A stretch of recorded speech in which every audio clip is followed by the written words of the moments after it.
بسم اللہ الرحمن الرحیم ایاک نعبد و ایاک نستعین۔ میرے پاکستانیوں، جو ہمارے لیے سب سے تشویشناک چیز ہم سب کے لیے ہے وہ کیا ہے؟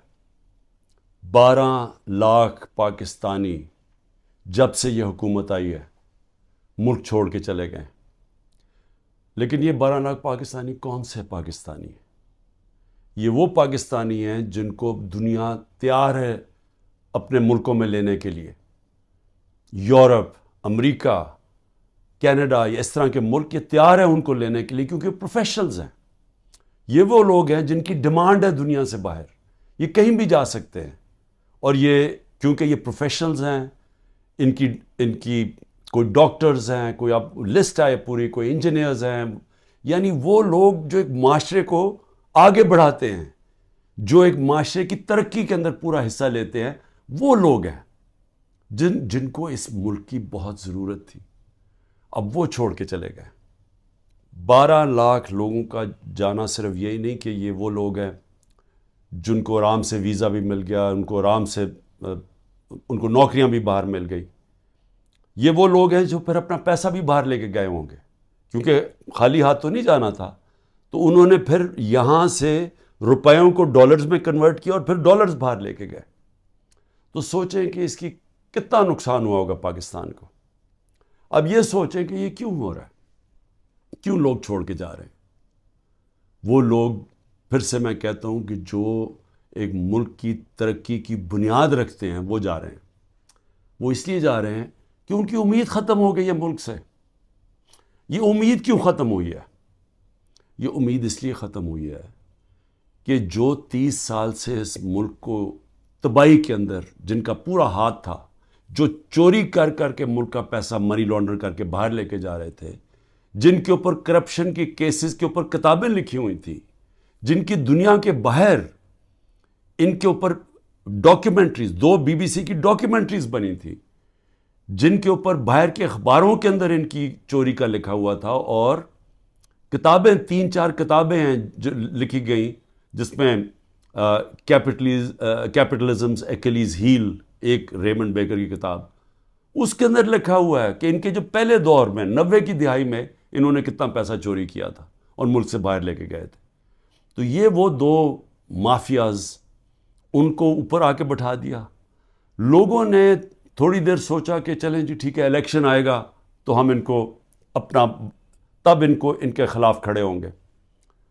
پھر جب انہوں نے دیکھا کہ پولیٹیکل انجینئرنگ ہو رہی ہے یہاں، اور جو ملک کی اسٹیبلشمنٹ ان کے ساتھ کھڑی ہو گئی ہے، اصل مایوسی تب ہوئی ہے کہ وہ لوگ جو یہ سمجھتے تھے کہ اس ملک کی اسٹیبلشمنٹ چلے جیسی بھی ہے، اس نے غلطیاں کی ہوگی، مارشل لا لگے ہوں گے، لیکن وہ ملک کا سوچتی ہے، کیونکہ ان کا جینا مرنا پاکستان میں، ان کے انٹرسٹ پاکستان میں۔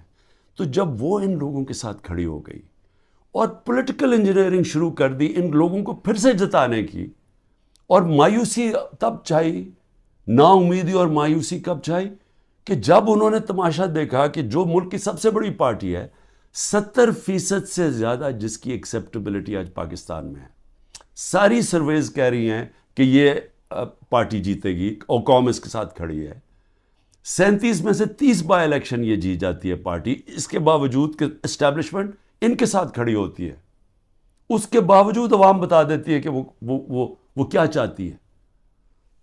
جب وہ دیکھتے ہیں کہ اس پارٹی کو کرش کرنے کی کوشش کی جا رہی ہے، اس کے اوپر ہر حربہ استعمال کیا جا رہا ہے، پورا 9 مئی کا ڈرامہ جو انشاءاللہ مجھے کبھی بھی موقع ملا میں ثابت کروں گا کہ وہ سارا ڈرامہ کیا گیا تھا پی ٹی آئی کو کرش کرنے کا۔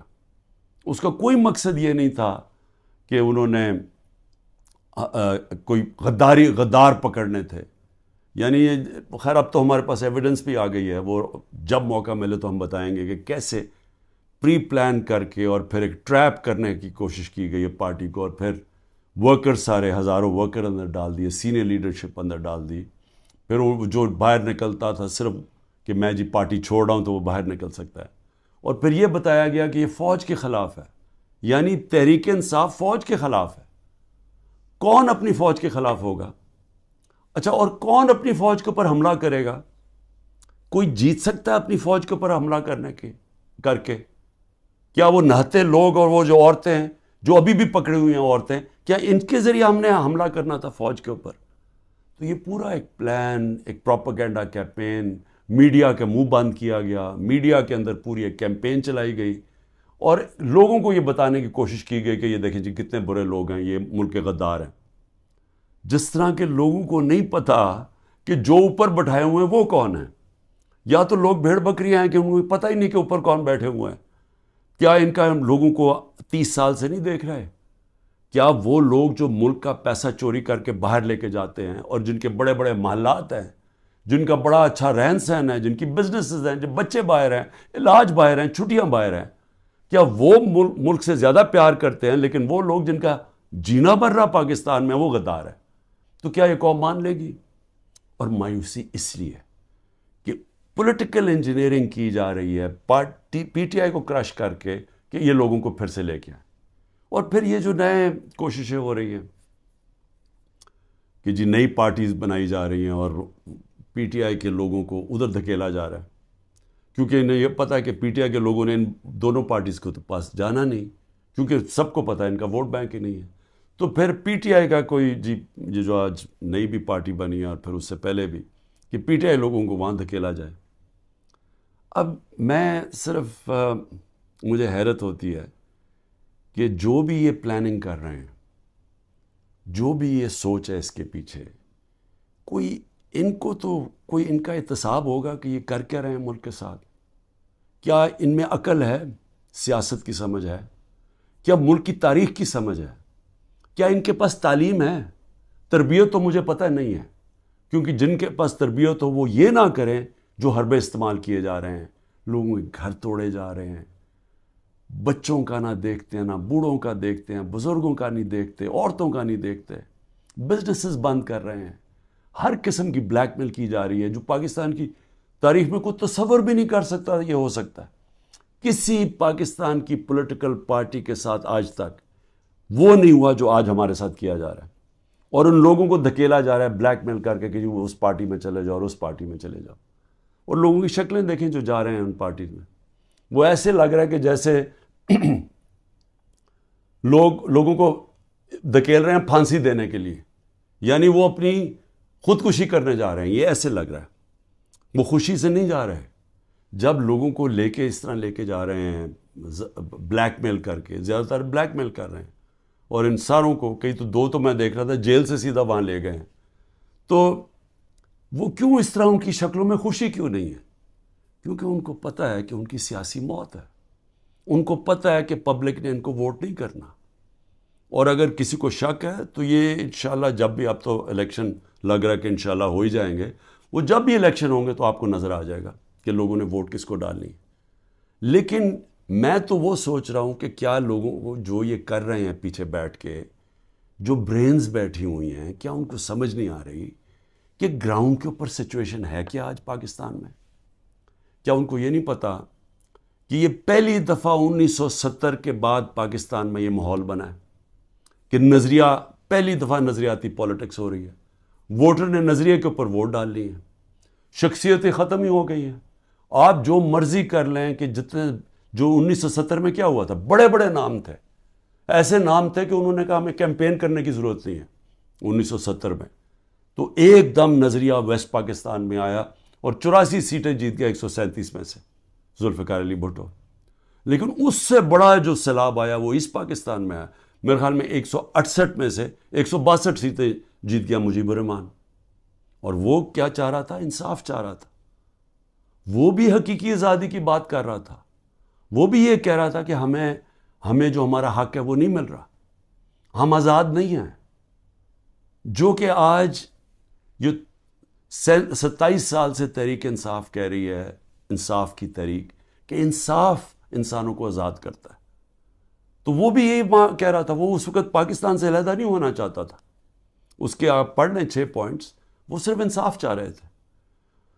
اور جو ہوا اس کے بعد وہ یہی ہوا کہ مس ریڈ کیا گیا، مس کیلکولیشن ہوئی، صحیح معنی میں جائزہ نہیں لے سکے ایک سچویشن کا، سیاسی سچویشن کا، اور ملک ٹوٹ گیا. آج پھر وہی ہو رہا ہے. یہ جو بنائے جا رہے ہیں لوگوں کو، اور یہ جو پارٹیز بنائی جا رہی ہیں، اور یہ جو لوگوں کو دھکیلا جا رہا ہے، اور جو ہمارے لوگوں کو توڑا جا رہا ہے، تو یہ کیا یہ سمجھ نہیں آ رہی کہ گراؤنڈ کے اوپر سچویشن وہ 1970 والا ہے؟ نظریہ کی پالیٹکس آ گئی ہے پاکستان میں. کیا یہ بائی الیکشن پہ نہیں نظر آیا کہ قوم نے کیسے لوگ نکلے ہیں، اور پہلی دفعہ sitting government back by the establishment وہ ہار جاتی ہے؟ تو ادھر نہیں اندازہ ہوا کہ کس طرف قوم جا رہی ہے، وہ اس سے اور زیادہ آگے نکل گئی ہے. میرا یہ تجزیہ ہے. وہ آدمی جس نے زیرو سے پالیٹکس شروع کی، زیرو سے، کوئی میرے باپ دادا کوئی پالیٹکس میں نہیں تھا، میں نے زیرو سے ایک پارٹی بنائی، اور آہستہ آہستہ آہستہ کوئی شارٹ کٹ نہیں لیا. حالانکہ مجھے جنرل مشرف نے آفر بھی بڑی آفر کی تھی جب میں اپنی ایک ہی سیٹ جیتا تھا کہ ان کے ساتھ مل جاؤ. کوئی شارٹ کٹ نہیں لیا، بڑا لمبا راستہ لیتے لیتے پارٹی بنائی، اور وہ پارٹی بنتی بنتی پاکستان کی سب سے بڑی پارٹی بن گئی. تو مجھے تو سب سے زیادہ اندازہ ہے جو کسی کو نہیں ہے پاکستان میں، کسی کا وہ تجربہ ہے ہی نہیں جو میرا ہے، کیونکہ یہاں تو ساری بنی بنائی پارٹیز کا حصہ تھا، یا کسی کا باپ تھا، یا کچھ تھا، یا نانا تھا، یا ماں تھی پالیٹکس میں، یا کوئی لیڈر تھے. یہ تو اس طرح بنے، یا وہ جنرل ضیاء نے اور جنرل جیلانی نے شفقت کر دی بہت بڑی ایک بزنس مین کے اوپر، اور وہ پولیٹیشین بن گیا، اور اب اس کے بچے تیار ہو گئے ہیں سارے. لیکن انہوں نے کوئی خود تو پارٹی نہیں بنائی، انہوں نے خود تو زیرو سے کوئی پارٹی نہیں بنائی. تو میں آج آپ کو کہہ رہا ہوں کہ عوام جدھر کھڑی ہے، یہ جو بھی حرکتیں کر رہے ہیں، اس سے صرف نفرتیں بڑھ رہی ہیں. اس سے کوئی الیکشن کے اوپر جو بھی کیلکولیشن ہے یہ غلط ہونے والی ہے. یہ جیسی جب الیکشن اناؤنس ہوں گے، پلان بنا ہوا ہے عمران خان کو ڈسکوالیفائی کرنا، بڑی تیزی سے کیسز آگے بڑھائے جا رہے ہیں، اور بڑی کسی تیزی سے کہ کسی نہ کسی طرح اس کو ڈسکوالیفائی کرو اور یا اس کو جیل میں ڈالو. اور وہ میں تیار ہوں اس کے لیے. مجھے پتہ ہے کہ میں نے اپنی ساری پارٹی کو بتا دیا کہ یہ اگلے ہفتے سے پوری تیاری کر لو کہ میں آپ کے ساتھ نہیں ہوں گا، تو اس کی بھی میں تیاری کر رہا ہوں. لیکن میں کچھ اور کہہ رہا ہوں، کیا اس سے یہ پولیٹیکل انجینئرنگ کامیاب ہو جائے گی؟ میرے خیال میں اتنا زیادہ دھاندلی کرنی پڑے گی کہ سارا الیکشن کا پروسیس ہی ختم، ڈسکریڈٹ ہو جائے گا. جس طرح وہ سندھ میں الیکشن کرواتا ہے وہ زرداری، وہ الیکشن تو ہوتا ہی نہیں ہے، پولیس پوری پکڑ کے لوگوں کو اندر ڈال رہی ہے. باقی جو یا پیسے دے کے خرید لو اور یا پھر جیل میں ڈال دو، اور اس کے بعد الیکشن کروا دو. یہ تو الیکشن نہیں ہے، یہ تو جو لوکل گورنمنٹ الیکشن یا بائی الیکشنز میں، تو جو اصل الیکشن ہے پاکستان کا، اور 25 کروڑ لوگوں کا الیکشن ہے، اگر یہ الیکشن ٹھیک نہ کروایا گیا، اس کے اپنے اثرات ہیں. وہ اور ڈی اسٹیبلائز کرے گا. اس ملک کے اندر سیاسی استحکام آئے گا ہی نہیں، اور جب تک وہ نہیں آئے گا تو میں بار بار کہتا گیا تو معاشی استحکام نہیں آ سکتا. تو ہم تو اور ڈوبتے جائیں گے، جو قرضوں کے اندر ہم ڈوبتے جا رہے ہیں. آمدنی سکڑتی جا رہی ہے، قرضے بڑھتے جا رہے ہیں، قیمتیں بڑھتی جا رہی ہیں، لوگ غربت کی لکیر سے نیچے جا رہے ہیں، بے روزگاری بڑھتی جا رہی ہے. تو ہم تو اس طرف جا رہے ہیں. تو وہ تو تب ہی ٹھیک ہوگا جو کہ صرف صاف اور شفاف الیکشن سے ملک بچ سکتا ہے. لیکن اسٹیبلشمنٹ دوسری طرف لے کے جا رہی ہے. چھوٹی چھوٹی پاکستان میں پارٹیز چھوٹی چھوٹی لے آئیں. پلان تو یہ ہے کہ وہ ہر کسی کو تھوڑی سیٹیں دلوا دیں، وہ سارے اوپر، اور اوپر سے پھر اسٹیبلشمنٹ کنٹرول کرے گی پاکستان کو. تو اس سے تو ملک ٹھیک نہیں ہونے لگا. جو ملک کی ضرورت ہے وہ اس کی اپوزٹ ہے، وہ بالکل متبادل ہے اس کے. اور وہ کیا ہے کہ صاف اور شفاف الیکشن ہو، ایک پبلک مینڈیٹ سے پارٹی آئے پاور پہ، اور وہ پھر رول آف لا قائم کرے. دیکھیں جو لوگ چھوڑ کے جا رہے ہیں وہ جنگل کے قانون سے بھاگ رہے ہیں. تو جب وہ دیکھتے ہیں کسی کے گھر میں بھی توڑ کے گھس جاؤ، بیوی بچوں کو پکڑ لو، رشتہ داروں کو پکڑ لو، بزنسز بند کر دو، تو خوف آ رہا ہے لوگوں کو. پہلے تو کبھی ایسے سنتے ہی نہیں تھے، نہیں تو بیچارے غریب لوگوں سے ایسے ہوتا تھا نا. یہ میں اپنی پارٹی کو پہلی دفعہ میں اپنی پارٹی کو کہتا ہوں، جو ہمارے سے ہو رہا ہے یا کمزور سے ہمیشہ ہوتا رہا پاکستان میں جب طاقتور کے سامنے کھڑا ہوتا ہے. اور اسی لیے ملک آگے نہیں بڑھ سکتا، کیونکہ اس ملک کے اندر انصاف ہی نہیں ہے. تو یہ تو انصاف کی ساری حدیں ہی توڑ دی ہیں. یہ تو وہ نظام آ گیا جو کہ ہم کوئی تصور ہی نہیں کر سکتا تھا کہ پاکستان یا دنیا کی کسی جمہوریت میں آئے. تو جب اس طرح کے حالات ہیں تو لوگوں کی نا امیدی تو بڑھنی ہے, مایوسی تو بڑھنی ہے, لوگوں نے تو جانا ہے چھوڑ کے.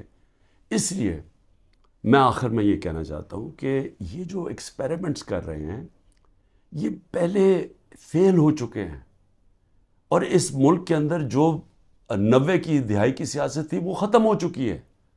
جو جنرل مشرف نے کاف لیگ بنائی تھی وہ دن چلے گئے ہیں. یہ دوسرا دور آ گیا, اور اس دور کے اندر سب سے ایک ہی راستہ ہے کہ صاف اور شفاف الیکشن کروائیں اور اس ملک کے اندر اسٹیبلٹی لے کے آئیں, ایک سیاسی استحکام آئے, اور اس کے بعد پھر معیشت کو ٹھیک کریں اور ملک کے اندر وہ ریفارمز کریں. اس ریفارمز کے بغیر پاکستان اس دلدل سے اب نہیں نکل سکتا. پاکستان کو سرجری چاہیے. اس ملک کو اب ہم وہاں پہنچ گئے ہیں کہ اگر ہم نے اپنے سارا گورننس سسٹم نہ چینج کیا, ہم نے سارا انصاف کا نظام نہ ٹھیک کیا, ہم نے جو ہمارے گورنمنٹ کارپوریشنز ہیں جو جس طرح وہ اس وقت بوجھ بنے ہوئے ہیں, ہم نے جب تک نچلی سطح کے لوگوں کے اوپر اب ان کی مدد کرنے کے لیے پروگرامز نہ بنائے تاکہ ان کو ہم سہارا دیں, کیونکہ اب جو مہنگائی آ گئی ہے لوگ کیسے گزارا کر سکتے ہیں. اور جو ہم نے ہیلتھ کارڈ لے کے آئے تھے, سوچیں کہ پہلے ہی گزارا نہیں ہو رہا, تو اگر بیماری ہوگی گھر میں تو اگر آپ ہیلتھ کارڈ ہی لے جائیں گے, ہیلتھ انشورنس, وہ کیسے گزارا کریں گے.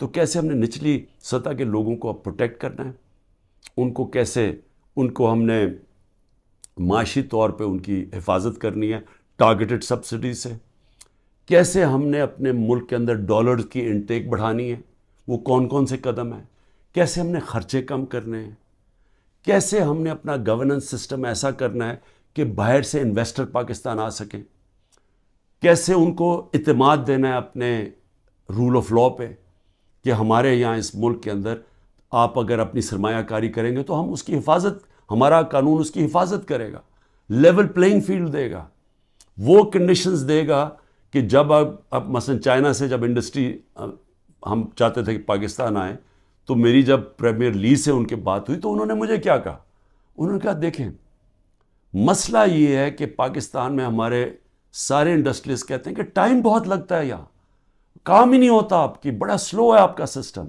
جبکہ وہ ویتنام جاتے ہیں, اور وہ بنگلہ دیش کی بھی بات کر رہا تھا کہ وہاں بڑی جلدی ان کا کام ہو جاتا ہے انویسٹر کے لیے, تو ایک انویسٹر کے پاس ٹائم نہیں ہوتا. تو یہ ہمیں ساری اصلاحات کرنی پڑیں گی, اور اس کے لیے سب سے بڑی ضرورت ہے کہ صاف اور شفاف الیکشن سے ایک مضبوط, ایک سٹیبل حکومت آئے. سٹیبلٹی اب صرف ایک طرح ہی آئے گی, صاف اور شفاف الیکشن, اور یہ پولیٹیکل انجینئرنگ کو مسترد کیا جائے. پاکستان زندہ باد.